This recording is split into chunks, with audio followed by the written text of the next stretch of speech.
Signals का problem होता है। अच्छा, मैं आप लोगों को क्या बता रहा था आज, टर्म स्ट्रक्चर या शॉर्ट टर्म होता है या लॉन्ग टर्म होता है।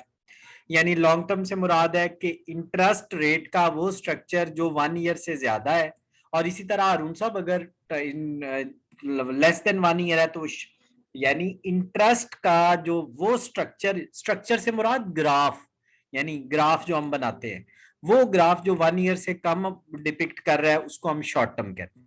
अच्छा, अब क्या होता है कि जब लॉन्ग टर्म जो है इंटरेस्ट वो शॉर्ट टर्म से ज्यादा होता है तो जो आपका स्लोप होता है वो अपवर्ड ऐसे बनता है, और जब लॉन्ग टर्म कम होता है तो इस तरह बनता है। अब ये जो टर्म स्ट्रक्चर है इसको यील्ड कर्व भी कहते हैं। अब ये 3 तरह के होते हैं, मैंने अभी आपको बताए भी हैं, मैं दोबारा बता देता हूं। जो इस तरह से होता है, नहीं थोड़ा इस तरह जाके तो ऐसे करता है, ठीक है, तो वो क्या होता है, नॉर्मल होता है। और जो हमारा लाइक इस तरह होता है वो होता है हमारा इन्वर्टेड, और एक और होता है उसको कहते हैं फ्लैट, वो इस तरह होता है सीधा। ठीक हो गया, चले। अब वो कहता है कि ये जो नॉर्मल यील्ड कर्व है ये नॉर्मल मार्केट कंडीशन में होती है। There will be no significant change in economy such as inflation कोई ज्यादा नहीं हो रही, economy continue to grow at normal rate. During such condition investors expect higher yield Arun साहब प्रॉफिट को कहते हैं, और इन यील्ड का लफ्ज जब भी आए समझो profit. For fix income security, जी सर ठीक। फिक्स इनकम सिक्योरिटी बॉन्ड्स को कहते हैं, बॉन्ड्स को कहते हैं with long maturity with that occur further in future. वो कहता है कि जो लॉन्ग टर्म सिक्योरिटीज हैं, लॉन्ग टर्म सिक्योरिटीज हैं, बॉन्ड्स हैं, उन नॉर्मल मार्केट कंडीशन में उन पे ज्यादा प्रॉफिट आएगा। In other word the market expect long term fix income security to offer high yield then the short. Haroon साहब मैं इसकी आपको पता है एग्जांपल दूं। जिन दिनों में पाकिस्तान में इकोनॉमिक कंडीशन थोड़ी बेहतर थी ना, आपने देखा होगा बैंकों के जो इंटरेस्ट रेट थे वो 12% पे भी गए हुए थे, 11% पे भी गए हुए थे, अब वो दोबारा 6% पे आए हुए हैं। तो ये वही चीज है, वो नॉर्मल थी, अब चीजें नॉर्मल नहीं है, अब इन्फ्लेशन हुई भी है। There is a normal expectation because short term instrument generally hold less risk than, कम रिस्की होते हैं शॉर्ट टर्म। आप अगर एक बॉन्ड खरीद रहे हैं 6 महीने के लिए, 6 महीने के बाद उससे जान छुड़वा लेनी है तो उसमें रिस्क है ही नहीं, और जो 6 साल के लिए खरीदा उसमें तो रिस्क है ना। ठीक हो गया। अच्छा जी, तो ये इसकी to invest in one instrument for a long period investor need to compensate for undertaking the additional risk. अगर आप लंबे अरसे के लिए इन्वेस्ट कर रहे हैं तो जिस बॉन्ड में आप इन्वेस्ट कर रहे हैं उन्हें चाहिए कि वो आपको उसके अगेंस्ट ज्यादा रिटर्न दे। Remember, current interest rate increases, bond price decreases and yield will be increases। बहुत अहम चीज है ये, मैं अब आपको ये चीज प्रूफ करके देता हूँ। वो ये कह रहा है कि अगर इंटरेस्ट रेट इंक्रीज होगा, आपको पता है प्राइस निकालने का फार्मूला क्या है सर? प्राइस निकालने का फार्मूला है future value divided by 1 plus I की पावर एन। अरुण साहब मैं अब आपको बताऊं, जैसे जैसे आप ये एन बढ़ाएंगे ना, जैसे जैसे आप सॉरी आई को बढ़ाएंगे, जैसे जैसे इस आई को बढ़ाएंगे, ठीक है, उसी तरह आप बेशक ये पुट करके देख लीजिएगा। यहाँ 10, यहाँ आप नौरीन 10,000 लिखिएगा, यहाँ पहले 10%, फिर 12%, फिर 15%। जैसे जैसे आप रेट बढ़ाते जाएंगे, एन आप कुछ भी लिख लीजिएगा, 5 4 जो मर्जी है लिख। जैसे जैसे आप आई को बढ़ाते जाएंगे आपकी प्राइस कम होना शुरू हो जाएगी, प्राइस क्या होना शुरू हो जाएगी, कम होना शुरू हो जाएगी। एंड देखिए जैसे जैसे ये बढ़ेगा, मैंने क्या बताया था आपको, यील्ड क्या होता है, प्रॉफिट। इंटरेस्ट और प्रॉफिट एक ही चीज में ऑल्टरनेट बोले जाते हैं। ये बढ़ेगा तो यील्ड भी बढ़ेगी, यील्ड भी बढ़ेगी। ठीक हो गया। अच्छा, नेक्स्ट हमारे पास है flat. The curve indicate that the market environment is sending mix signal. अब आप समझ गए ना कि मिक्स सिग्नल आ रहे हैं, को पता नहीं है कि ऊपर जाएगा नीचे जाएगा। Flat yield curve usually occur when the market is making transition that emit different but simultaneous indication of what interest rate will do। अब वो क्या कह रहा है यहाँ पे, when the market is making transition, यानी एक स्टेट से दूसरी स्टेट में जा रही है, यानी अगर वहां मुल्क के अंदर नॉर्मल कंडीशन है तो वो एबनॉर्मल होने जा रही है, तो तब वो फ्लैट हो जाती है, या एबनॉर्मल है तो नॉर्मल होने जा रही है तो वो फ्लैट हो जाती है।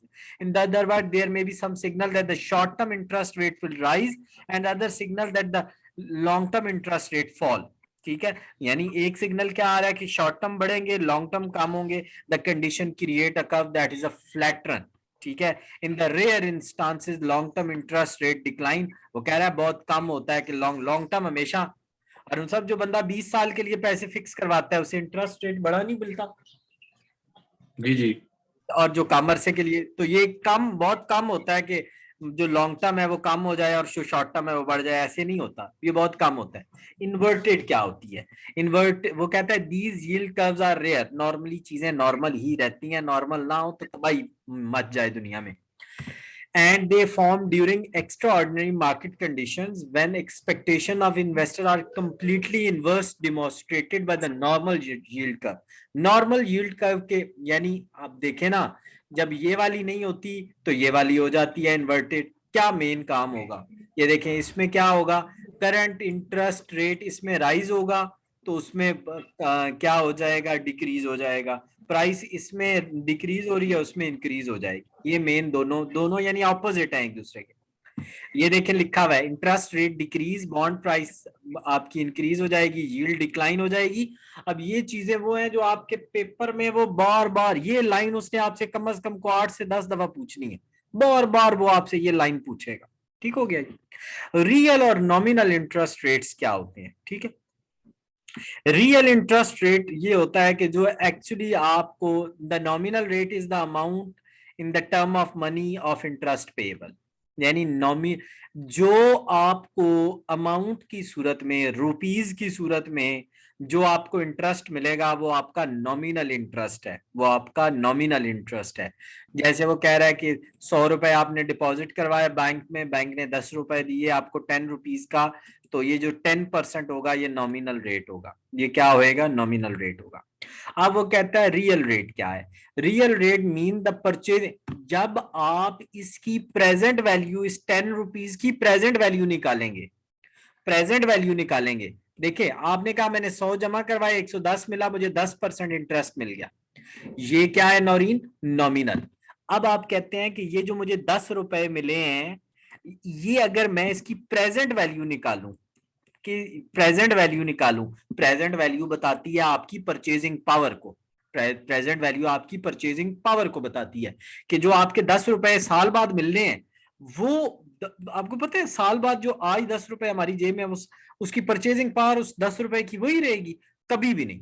वो कैसे निकलती है? जब मैंने अभी आपको बताया था फ्यूचर वैल्यू जो 10 रुपए हमें मिलने हैं, जब हम उसको डिवाइड करेंगे 1 + i⁻n से, जो भी आई होगा जो भी n होगा, हमें पता लग जाएगा रियल इंटरेस्ट रेट। सपोज वो निकल आया नौरीन, हमें, हमारे पास वो 6 रुपीज निकल आए, तो सर 100 इन्वेस्ट किया था तो हमें 6 रुपीज मिले हैं, 6% मिला है, तो 6% हमारा रियल रेट होगा। 6% हमारा क्या होएगा जी, रियल रेट होगा।